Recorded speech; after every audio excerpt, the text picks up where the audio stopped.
আল্লাহ। Hello, বিসমিল্লাহির রহমান। কথা শোনা যায়? কথা শোনা যায়?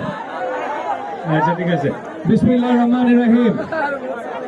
আজকে নারায়ণপুর ইসলামাবাদ ক্রিকেট টুর্নামেন্টে উপস্থিত আমার স্থানীয় এলাকাবাসী যুবক ভাইয়েরা এবং যে খেলোয়াড় যারা আছে সকলকে আসসালামু আলাইকুম। আমি দেশের বাইরে যখন খেলাটা শুরু হয় আমাকে বলছিল যে খেলা শুরু যেদিন হবে সেদিন আসার জন্য। আমি বলছিলাম যে আমি থাকতে পারবো না, আমি ফাইনালে থাকার চেষ্টা করবো। যে কোনো কারণে কর্মব্যস্ততার কারণে গত কয়েকদিন ধরে বেশ অনেক বিদেশে যাওয়া হচ্ছে।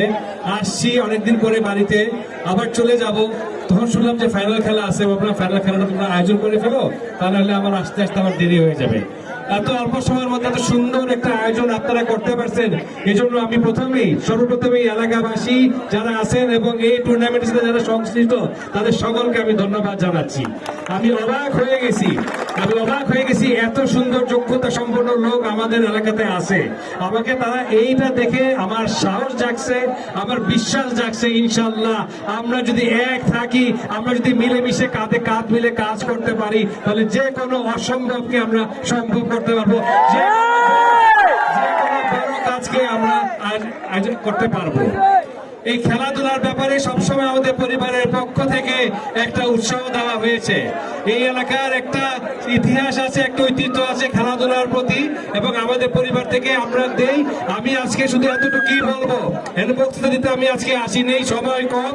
আজকে শুধু এতটুকুই বলবো, এই ধরনের খেলার আয়োজন যদি এই এলাকা থেকে করা হয়, তাহলে আমাদের পরিবার থেকে, আমার পক্ষ থেকে তোমরা সব সময় সকল ধরনের সহযোগিতা পাবে। খেলাধুলার সবচেয়ে ভালো জিনিস হয়েছে এখানে কোনো ভেদাভেদ নেই, এখানে মতভেদ নেই, এখানে কোনো দলাদলি নেই।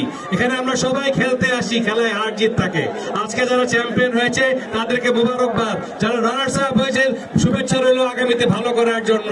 ঠিক একইভাবে যে 30 বা 25টা দল আজকে এই টুর্নামেন্টে আয়োজন করছে তাদের প্রতি আমার শুভেচ্ছা রইল আগামীতে তোমরা আরো ভালো করো।